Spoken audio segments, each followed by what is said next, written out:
আলাইকুম রহমতুল্লাহ। সুপ্রিয় শিক্ষার্থীরা, আশা করছি তোমরা সকলেই ভালো আছো। বরাবরের মতো আমি আবারও হাজির হয়েছি তোমাদের সামনে গণিত বিষয় নিয়ে। তোমাদের পাঠ্য বইয়ের 6.2 থেকে আমি জ্যামিতি অংশ দেখাচ্ছি। গত ভিডিওতে আমি তোমাদেরকে 16 নম্বর পর্যন্ত দেখিয়েছি। এই ভিডিওতে আমি তোমাদেরকে 17 নম্বর দেখাবো। 17 নম্বরে একটা বর্গ আঁকতে বলছে, পাশাপাশি সেই বর্গটার একটা পরিমাপও দিয়ে দিচ্ছে যে এই পরিমাপের বাহু দিয়ে দৈর্ঘ্যটা আঁকতে হবে। যেমন ধরো যে এখানে লেখা আছে অনুমান করতে বলছে, অনুমান করে একটি বর্গ আঁকতে বলছে, কিন্তু আবার এই জায়গায় 8 সেন্টিমিটার মানে এটা হিন্টসও দিয়ে দিছে, অতএব অনুমান করা লাগতেছে না। আমরা 8 সেন্টিমিটার বাহু বিশিষ্ট বর্গক্ষেত্র আঁকবো। তোমরা ধৈর্য ধরে আমার ভিডিওটি দেখো।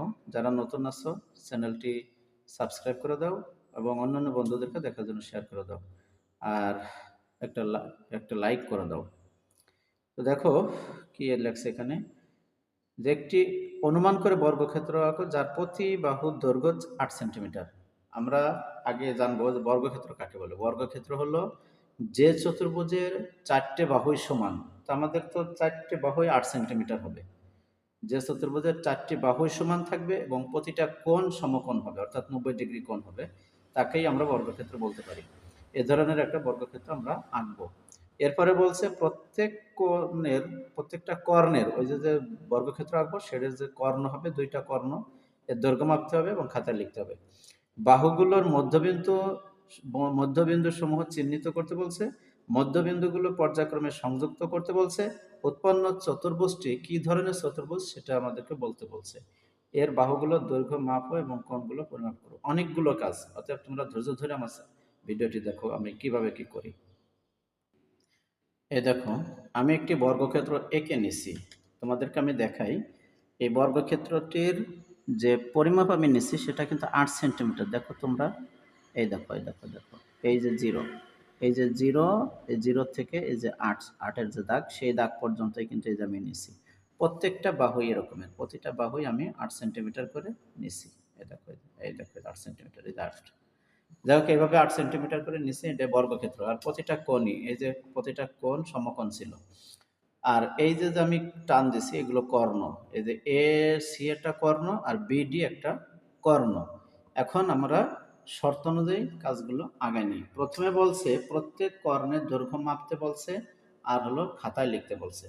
তো প্রত্যেক কর্ণের দৈর্ঘ্য দেখো আমরা এই জায়গায় লিখি। এই যে প্রতিটা কর্ণের দৈর্ঘ্য এই যে এভাবে মেপে নেব, এভাবে মাপবো। তো এখানে কর্ণ হয়েছে হলো তোমার 11.5, 11.5, এই যে 11 আর এই যে 5, 11.5 সেন্টিমিটার। তাহলে এটাও তো তাই হবে, এটা তো আর ব্যতিক্রম কিছু হবে না, 11.5 সেন্টিমিটারই হবে এটা।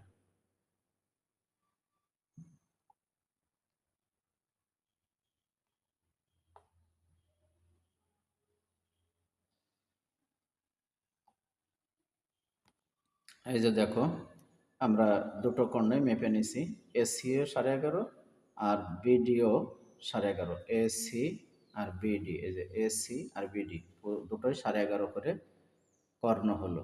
এখন ক নম্বর শেষ হলো, আমাদের খ নম্বরে চলে যেতে হবে। খ নম্বরে কি বলছে? খ নম্বরে বলছে বাহুগুলোর মধ্যবিন্দু সমূহ চিহ্নিত করো, মধ্যবিন্দুগুলো পর্যায়ক্রমে সংযুক্ত করো। এই কাজটা আমরা আগে করে নিই। তারপরে বলছে উৎপন্ন চতুর্ভুজটি কি ধরনের চতুর্ভুজ বলে মনে হয়।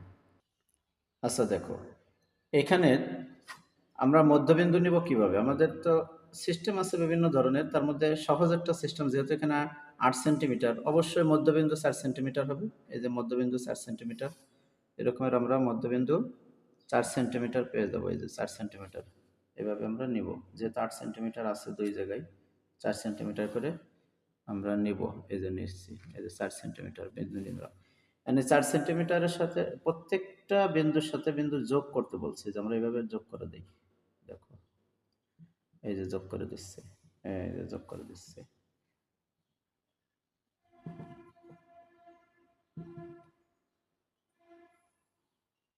যোগ করে দিচ্ছি।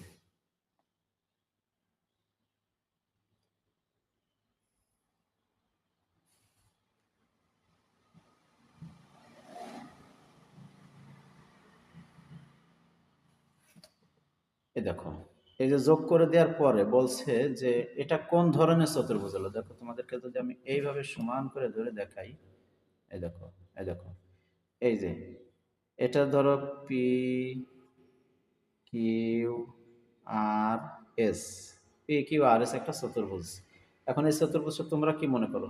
আমার কাছে তো মনে হচ্ছে বর্গক্ষেত্র হয়েছে একেবারে 100-তে 100, যেহেতু প্রত্যেকটা কোণ সমকোণ হয়েছে এবং প্রতিটা বাহুরই দৈর্ঘ্য সমান হবে ইনশাল্লাহ। দেখো যে এইখানে আছে কত, 5.7, মানে 5.7 সেন্টিমিটার। এখানেও তাই হবে 5.7, এখানেও তাই হবে, এখানেও তাই হয়েছে, এখানেও তো তাই হবে। এই দেখো 5.7, ভালো করে এই যে 5.7, তাহলে প্রত্যেকটা জায়গায় আমাদের কি হয়েছে, একই হয়েছে। তাহলে এটা আর একটা বর্গক্ষেত্র হয়ে গেছে। আবার প্রত্যেকটা ঘর এটা একটা বর্গক্ষেত্র, এই একটা ঘর বর্গক্ষেত্র, এই একটা ঘর বর্গক্ষেত্র, এটা বর্গক্ষেত্র, প্রতিটা জায়গায় বর্গক্ষেত্র হয়েছে। খালি এই ত্রিভুজগুলো আলাদা আলাদা হয়েছে, ত্রিভুজগুলো আলাদা হয়েছে, কিন্তু এটা এটা 1 2 3 4, 4টে বর্গক্ষেত্র। আর এই একটা বর্গক্ষেত্র, 5টা বর্গক্ষেত্র, আর এই পুরোটা মিলে একটা বর্গক্ষেত্র, মোট 6টি বর্গক্ষেত্র এখানে আছে। তাহলে আমাদের এখন কি করতে বলছে, আমরা একটু টেস্ট করে দেখি। দেখো এখানে আমি লিখে দিলাম যে চিত্রে উৎপন্ন পি কিউ আর এস চতুর্ভুজটি, এই যে পি কিউ আর এস দিছি না, এই যে পি কিউ আর এস, এই চতুর্ভুজটি একটি বর্গক্ষেত্র হয়েছে যার প্রতিটা বাহুই 5.7 সেন্টিমিটার হয়েছে এবং প্রত্যেক কোণ সমকোণ বা 90 ডিগ্রি হয়েছে। এখন আমরা কি করব, এর বাহুগুলোর দৈর্ঘ্য মাপো এবং কোণগুলো পরিমাপ করো। এটা তো আমি উল্লেখ করেই দিছি, প্রতিটা বাহুর দৈর্ঘ্য 5.7 সেন্টিমিটার আর প্রত্যেকটা কোণ 90 ডিগ্রি। বাস, এটা হয়ে গেছে উত্তর। এভাবে তোমরা করে দেবা। তাহলে আশা করছি এই 17 নম্বর কীভাবে করতে হবে তোমরা এভাবে করে দেবে। সবাই ভালো থাকো। পরবর্তী ভিডিওতে আমি 18, 19, 20 এগুলো পর্যায়ক্রমে দিব, তোমরা আমার সঙ্গে থেকে এগুলো দেখো। আসসালামু আলাইকুম।